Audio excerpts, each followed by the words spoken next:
Hey, do me a favor. Take a pickle, push it through your ear, and scramble your own brain.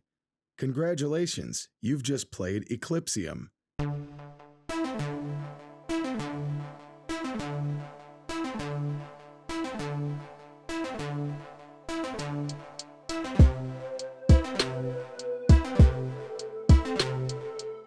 Kidding aside, I've just finished the demo for Eclipsium, described on its Steam page as, quote, a trippy, retro-inspired horror game that will take you on a journey through surreal lands. Well, I've finished the demo twice now, and based on that, they're not lying. Developed by Gothenburg-based indie developer Housefire Games, it's not been since the demo for Butcher's Creek over 4 months ago that I've been this excited for a new video game. Naturally, the first thing that drew me in were the visuals.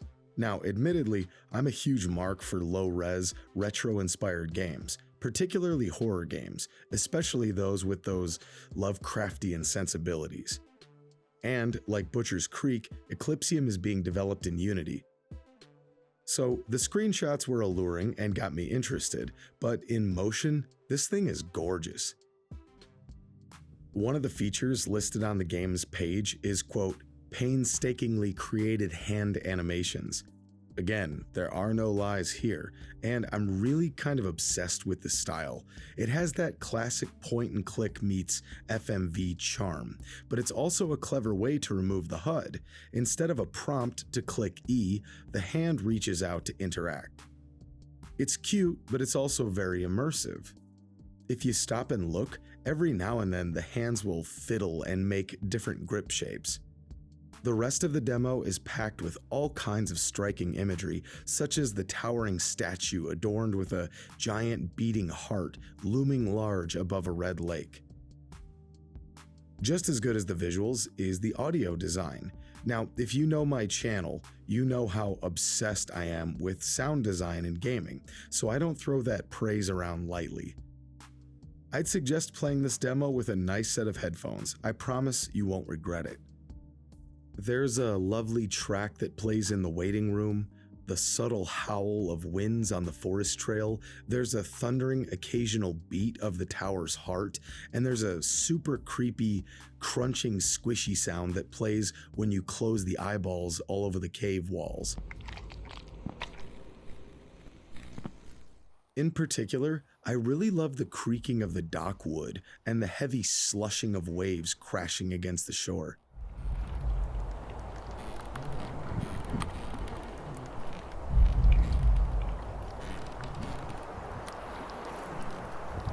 There is no acting in this demo, but there's a terrifying sound if you fall in water while platforming in the warehouse. There are no jump scares, and you don't fight any creatures or human opponents, but let me tell you, I felt genuine panic when scrambling to get up out of that water and back onto that box.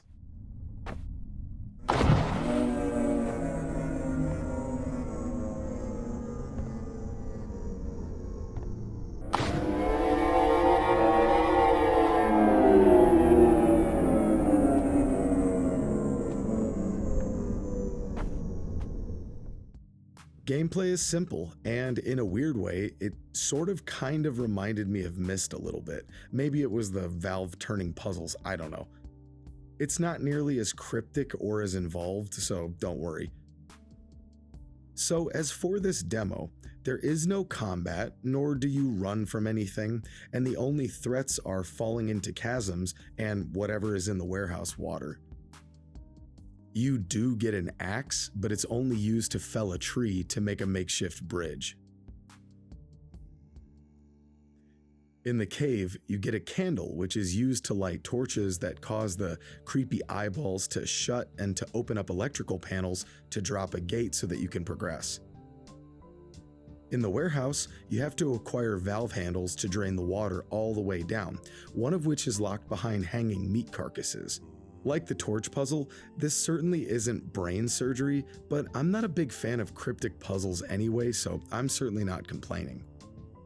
It was a teeny tiny head scratcher that took a little bit of practice and was more fun to solve than anything, as was the one in what looked like some sort of furnace or storage area. I love when games alter basic mechanics to sell their trippy worlds. Here, you strafe left and right to move the maze, and it was pretty cool.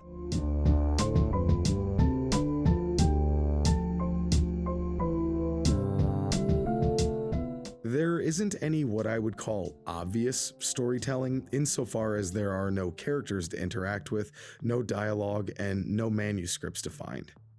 But there are cutscenes in the game. When you ascend from the hellish caves below, our protagonist climbs through a hole in the earth.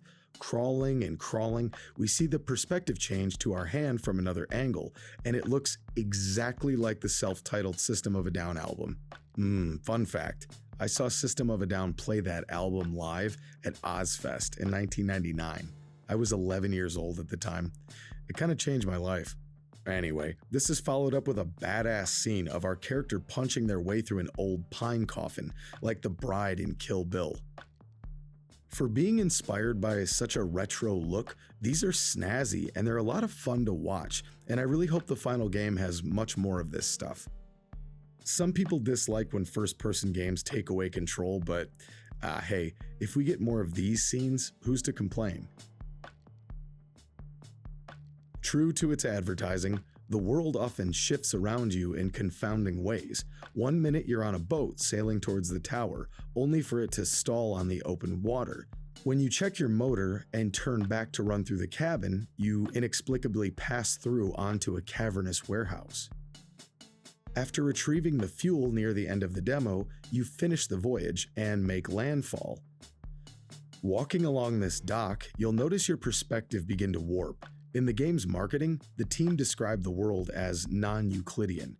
Euclidean geometry is a concept that basically means that if lines or shapes share exact volumes, lengths, or areas, that they are functionally the same. They're congruent.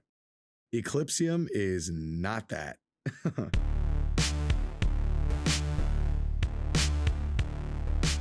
As we dip under the lake, we see a gigantic root system with a pulsing mass under the branches that seems to go on forever.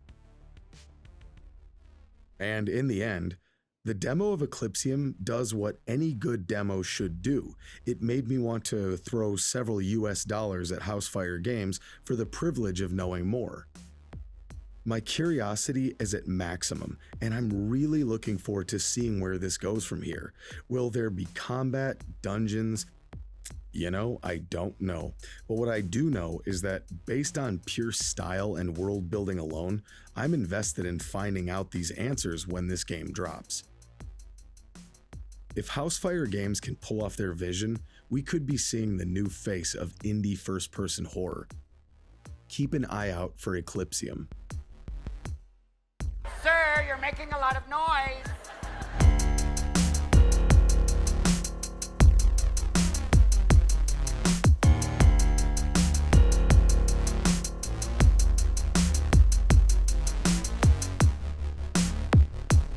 All right.